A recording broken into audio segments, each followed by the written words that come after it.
Well, this evening we want to talk about the theme of, is it possible to love everyone? And in order to do this, we have to talk about what is love and the two kinds of love that we typically experience. One is the quality of love, and that quality is a universal aspect of God. As you probably know, God manifests himself in 8 ways or 8 aspects. Just as light from the sun, if you take a prism, the prism splits that light that's a white light into the 7 colors of the rainbow. And so if we had a prism of consciousness that could split the light of God, it would split it into different characteristics or different qualities. And among those qualities, one of the chief ones is love. Others are joy and peace and calmness, wisdom, light, sound, and power. But tonight we're talking about the quality of love. So that quality of love is what holds the universe together. In a physical sense, one could say that the quality of love is expressed as gravity, where 2 objects naturally exert a force over each other or toward each other that tries to draw them together. And the closer that those 2 objects are, the more that force of gravity tries to draw them together. Well, that's a kind of a non-conscious expression of love. But the same thing is true of the emotional experience of love. Think of it as a universal force that is drawing everything in the universe together and holding it together. Otherwise, without that force, things would fly apart and become distant and separated from each other. One of the first spiritual experiences I had was a kind of a vision in which, during this experience, I saw as if there were a universal atom, and that universal atom was just beautiful. It was like a soap bubble with all the iridescent colors. But in the center of that was a kind of a spiral shape. I don't know whether my mind had thought of the DNA, the picture of DNA, which at that time was pictured as a spiral shape or not. But at any rate, there was a spiral shape as if a ladder. And that ladder, or that spiral, was beautiful and powerful and filled with light. But most of all, it was the energy of love. And it was that central core of love that held the soap bubble of the atom in its grasp, one might say. And then every atom was made up in that same way, that there was a center to it that was love. And I could see and feel in that experience that everything in the universe, at the core of it, was love. Every particle, every molecule, every cell of our body is made up and held together by this power of love.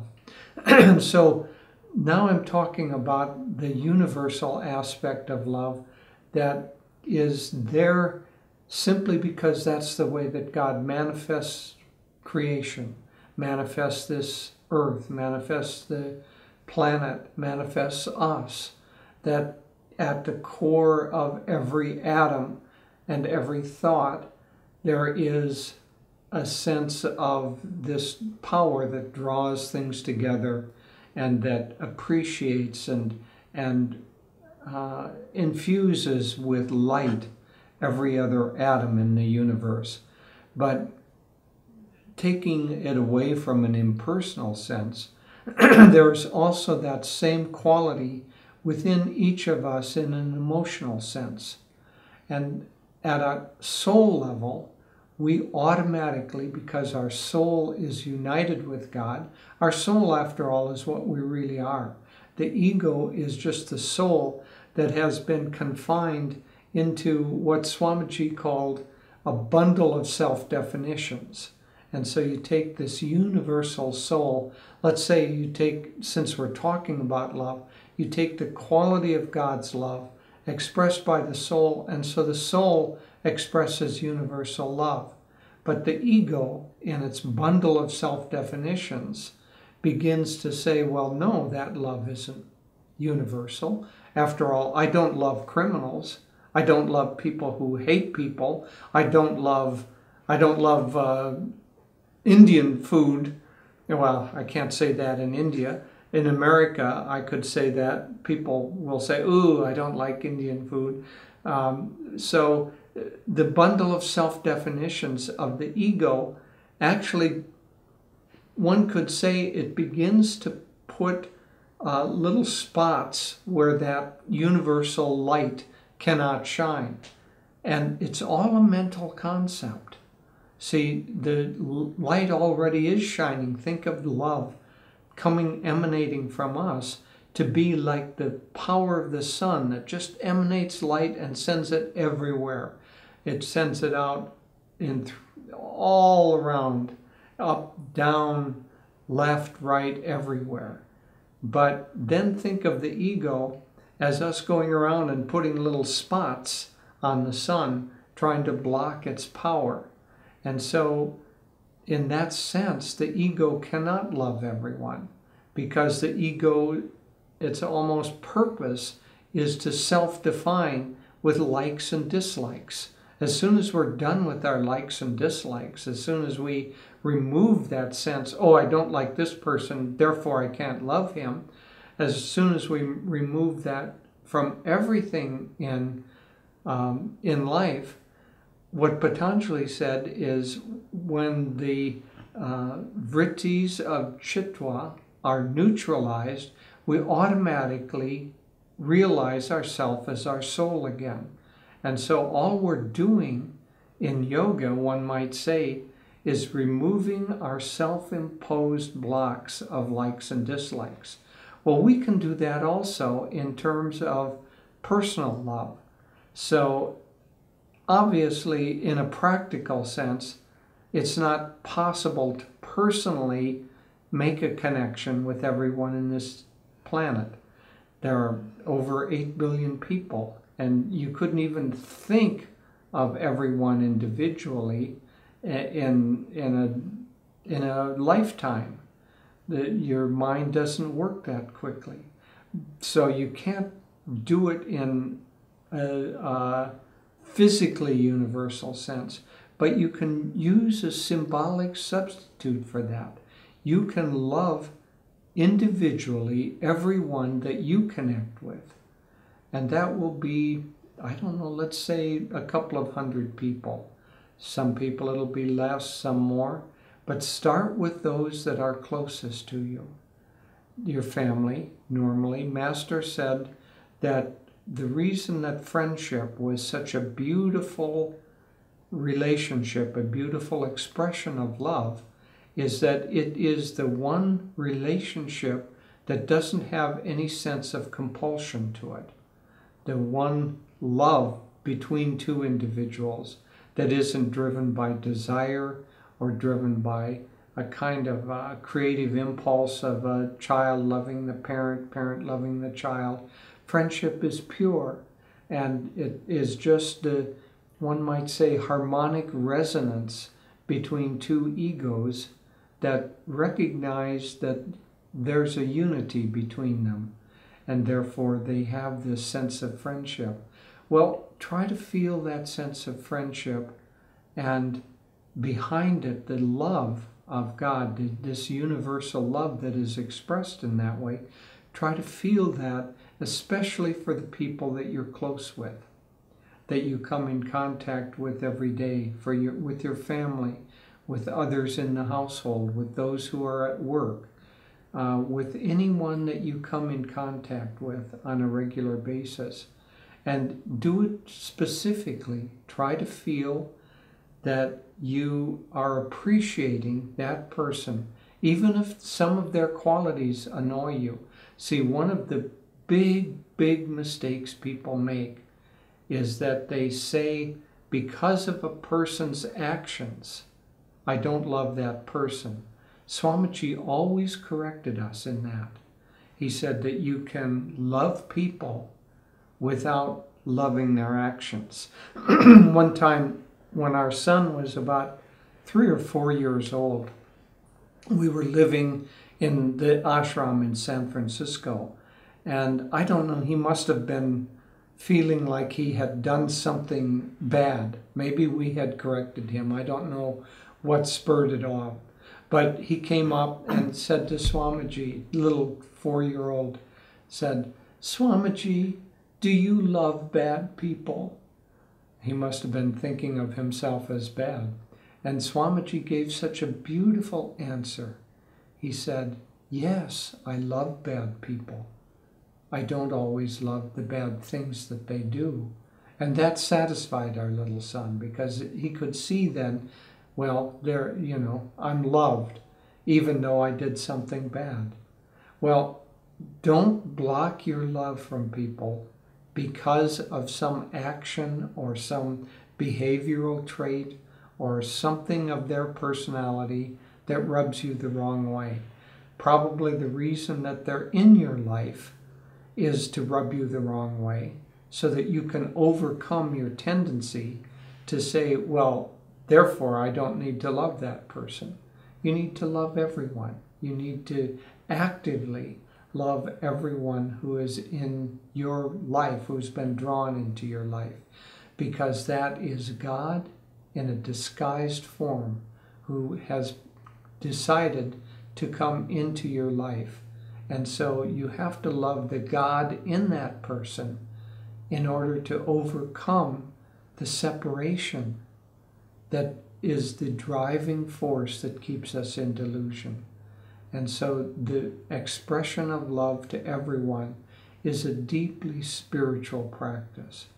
Now, one of the questions that people will usually ask is, how can I love people who are evil?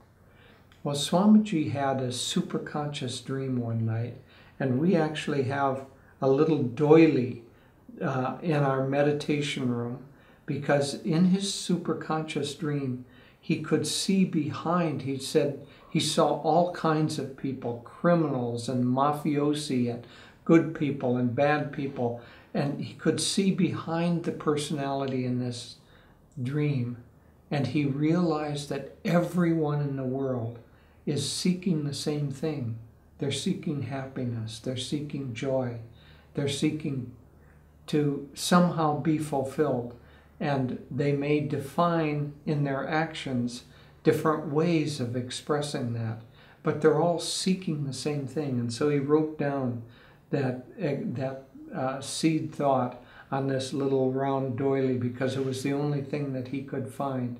But it was that the reason that it was powerful for him, and the reason that he has told that story a number of times, is because it is a powerful spiritual experience to go beyond that which divides us from other people, that which separates us even from those people who do wrong and do evil. We can love everyone in the world, even though we don't necessarily have to love their actions, but we can love everyone and everything, and when we do so, the power of God's love will flow through us and will change us also. Namaste.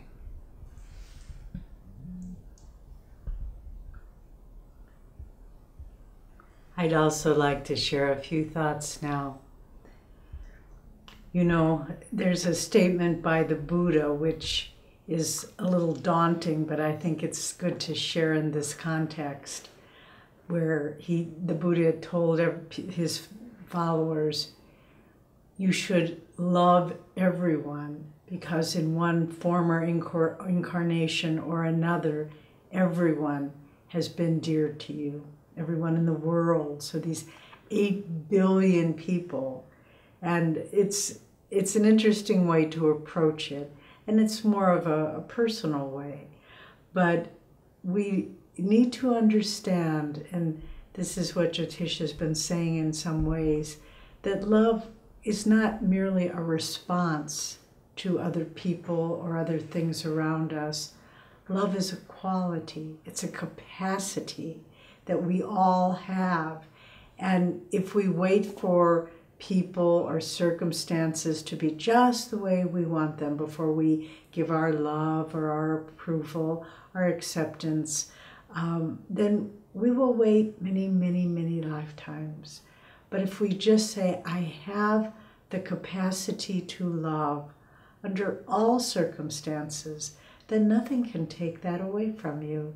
In this superconscious experience of Swamiji's that Jyotish was referring to, what Swami wrote down on that little, actually a coaster, the kind in hotel rooms where you put a glass on, what he wrote down was, the more bliss I feel, the more I find everyone in the world utterly lovable. And so this is speaking of the capacity to love. And this is a very important concept for us to try to understand, because in meditation, what we're doing is we're trying to raise the energy up in the subtle astral body from the lower chakras. The lower chakras are about security and sexuality and control. And if we only come from those centers, if someone threatens us, we withdraw inwardly from them. If we have a desire for a person, that colors how we relate to them.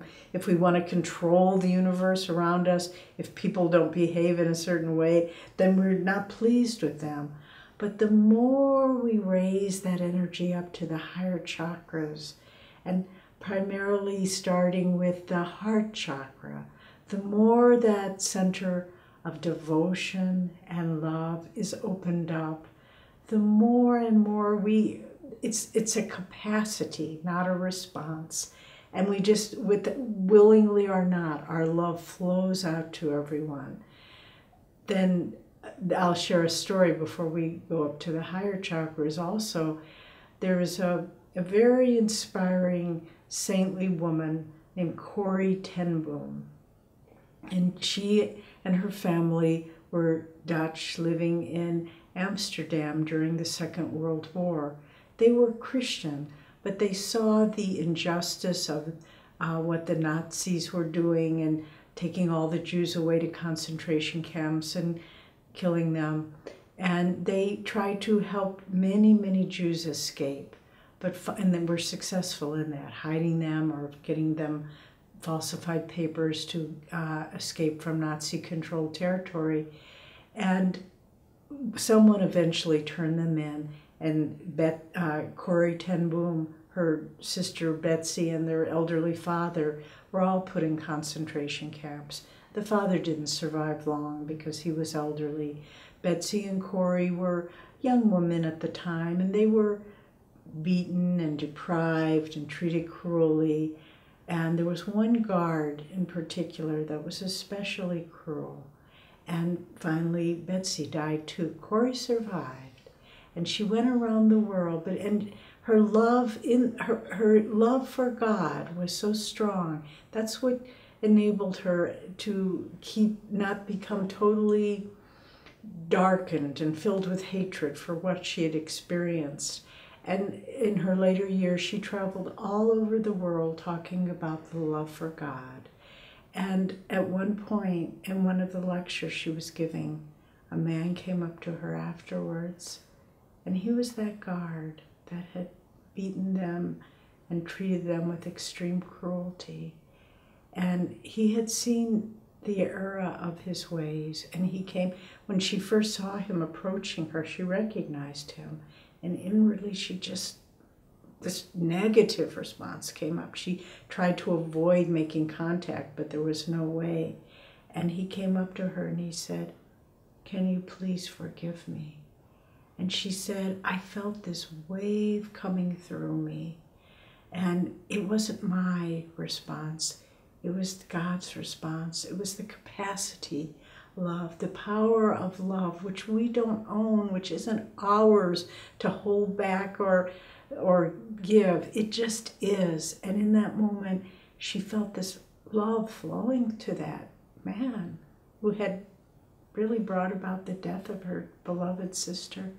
And she said it was one of the highlights of my life, because I realized that God's love can flow through all of us, no matter what happens. And this is what we need to remember. If we only say, well, I have this much love and I'll dole it out here and there, then we are diminished. But if we explore the farthest limits of our capacity to love, then we begin to touch the hem of the garment of God's cosmic love, infinite love for all. And then, so if we try to raise the energy up in, just as we did in our guided meditation this morning, bring it to the heart chakra, let that center expand, and so that there is not one person or situation that our love cannot embrace. And then when we bring it up higher in meditation, in our chakras, bring the energy up, is what I should say more clearly. Bring it to the throat chakra, which is the center of peace and calmness. And again, if we can walk, no matter what happens, we're centered in that peace. No one's a threat to us. No one can hurt us. No one can take anything away from us. And then finally bringing it up, bringing the love of the heart chakra up through the center of peace to the kutastha, to the spiritual eye. And then our very thoughts, our very perception of the world around us becomes filled with love and with God's bliss. That's why Swamiji could say, the more bliss I feel, the more I find everyone in the world utterly lovable. And so we need to understand that this capacity is ours.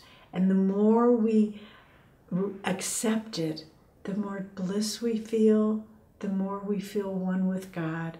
There's a beautiful prayer from our Divine Guruji, Paramahansa Yogananda, where he says, resign yourself to the infinite love within you. Such a beautiful concept. So it's not like we have to claw our way with willpower and effort to find that infinite love. We just have to let down the barriers that we put up on our capacity to love and say, I will not put up those barriers. I will resign myself. I will relax into that infinite love within me. Swami has a beautiful song, What is Love? Perhaps you've heard him sing it or the Ananda Choir sing it, but in it the words are, what is love? Is it only ours? Or does love whisper in the flowers? Surely we, children of this world, could not love by our own powers. And so that's what we need to remember. The power of love is infinite. It is unlimited. It is without definition. And this world we live in right now is so lacking in that love. People are so confused and they're so filled with hatred and revenge and greed and violence. And this quality of love is so needed now in the world. And I urge all of us, whether you're a disciple of Paramahansa Yogananda or not, but if you are seeking higher truth, if you're seeking beyond the shifting sands of this world, the world desperately needs the vibration of love, and it can only be brought to this world. God's love is there. It's infinite, but we have to be the channels for that love. We can't expect God to do it. We have to let him flow through us. We have to be his words and his hands and his feet to go where that love is needed and to share that love. So can we love? Is it possible to love everyone? I would turn that around and say, the more we feel God's presence, it is impossible not to love everyone, because you see everyone, as Swami saw in his vision, seeking the same things we're seeking the same goals that we're seeking, although confused and doing it in a different way. So I think this topic is so important, and we need to not put it as a question, but put it as a more than an affirmation, as a determination to live our lives in such a way that no one is excluded from our love, and no one is, even those we don't know, that flow of love, that capacity of love is rekindled in this world, and then the world becomes a harmonious place. The climate and all the influence of this planet, which are in such turmoil, it's just because of the negative vibrations in the world.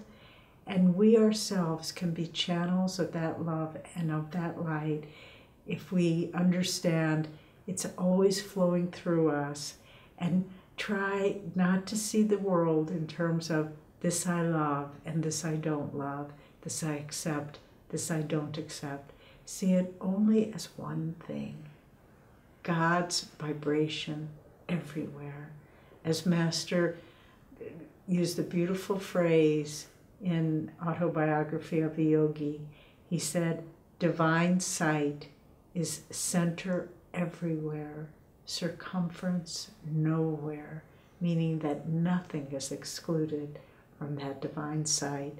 Let nothing be excluded from the divine quality of love that you emanate throughout your life. Namaste.